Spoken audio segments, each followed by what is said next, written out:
Buat dia mari dekat, kata dia mari dekat. Aku tengok. Tapi ingat Nabi royak tu senyap. Dia senyap. Lepas tu royak. Lepas tu pergi, pokok dia pergilah ke sana. Pokok dia pergi cari Nabi SAW. Lepas tu Nabi SAW pun balik mari. Dalam Tirmizi juga. Balik mari, masuk dalam lingkungan tadi, garisan tadi. Nabi masuk situ, Nabi pun tidur atas pohon Ibnu Mas'ud. Ibnu Mas'ud ni lah cerita ni. Tidur atas pohon Ibnu Mas'ud sampai berdekor situ. Bila tidur saat ni, Ibnu Mas'ud sedar dia tak tidur. Mari pula satu kumpulan lain pula. Comel-comel orang je. Comel-comel orang lelaki. Lelaki comel, cerah, sinar-sinar mari tengok.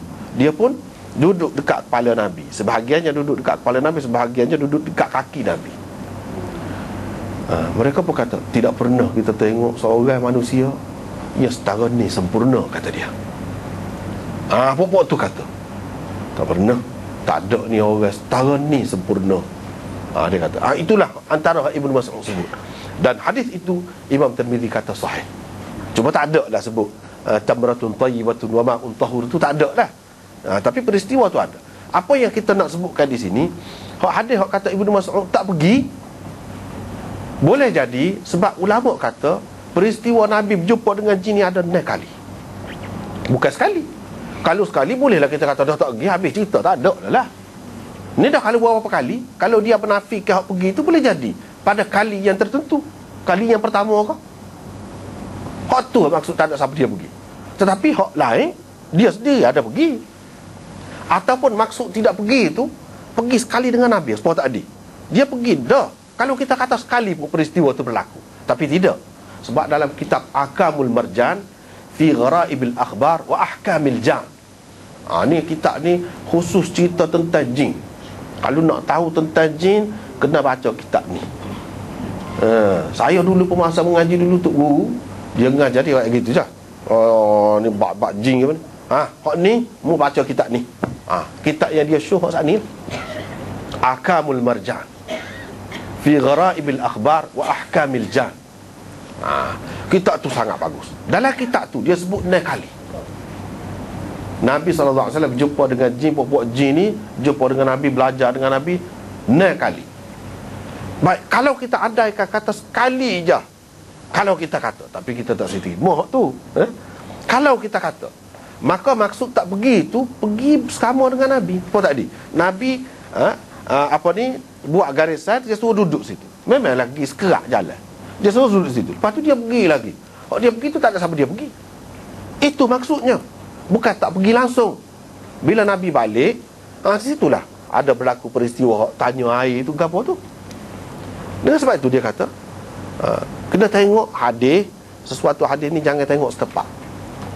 Kena tengok biar rata. Barulah boleh dapat penyelesaian. Dalam masalah ni Imam Abu Hanifah pegang hak tu lah.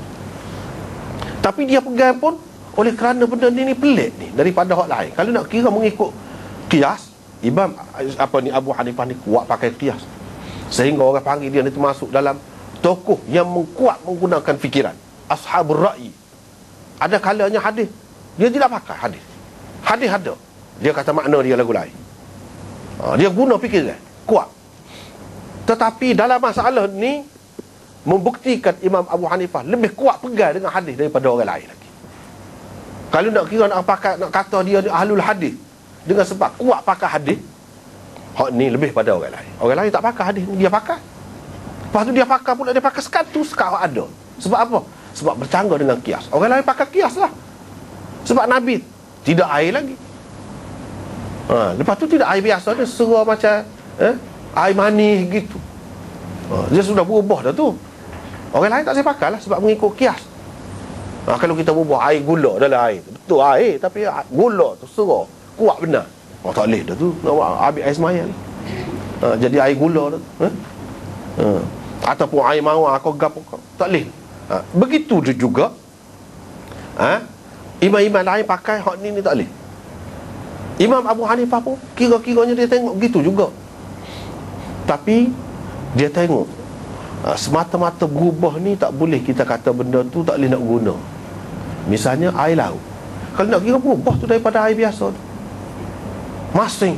Pelik nah. Masing dia tu. Tapi boleh buat ambil air semaya. Hak ni dia lebih baik daripada air tu kalau nak kira. Apa lagi ada hadis bagi dia hak ni. Tapi dia letak hak ni setakat mana? Setakat ambil air semaya saja.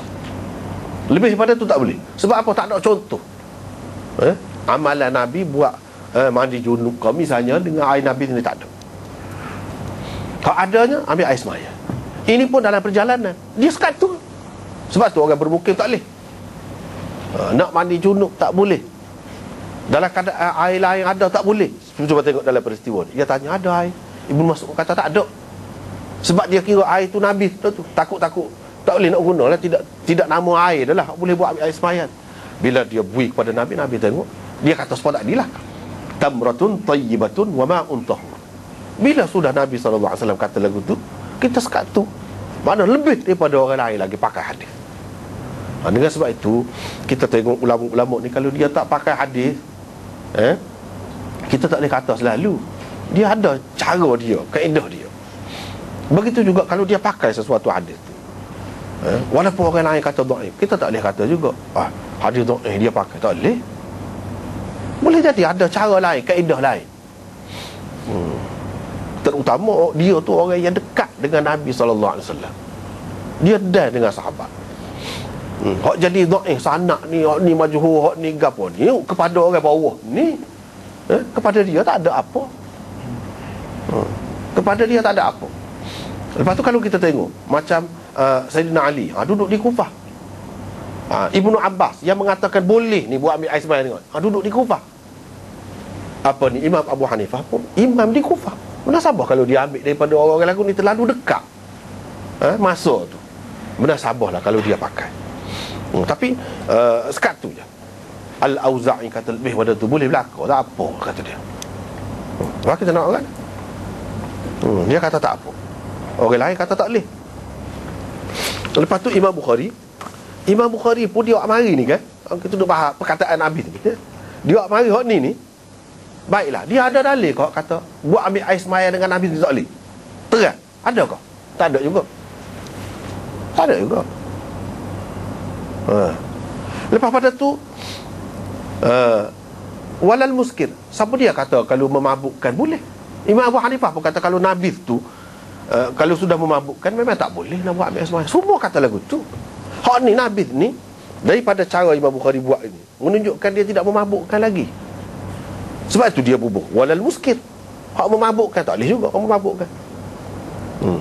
Baiklah, hak Nabi ni, hak memabukkan itu memanglah semua terima kata tak boleh. Tetapi kalau Nabi ni, Imam Bukhari ada hadis ke? Tak ada.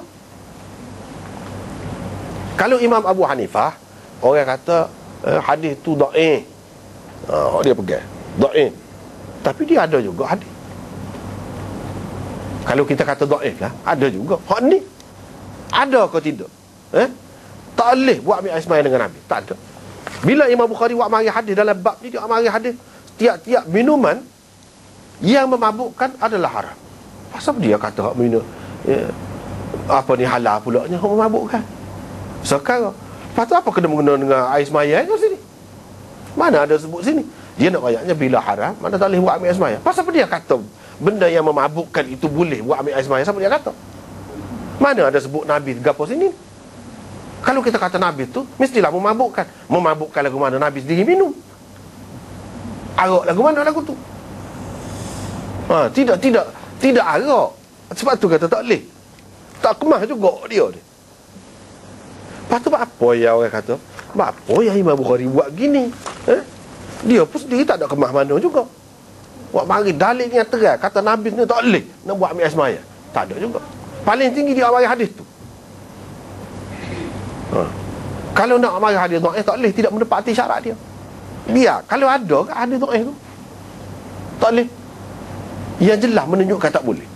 Tak ada. Maka ulama-ulama kata gini. Ini pandangan ulama ni. Hak maksud Imam Bukhari. Cuba kita tengok dalam nota nota yang 143 dah sebelah tu. Hadis inilah yang menjadi asas bagi tajuk yang dikemukakan oleh Bukhari. Ini kerana wudu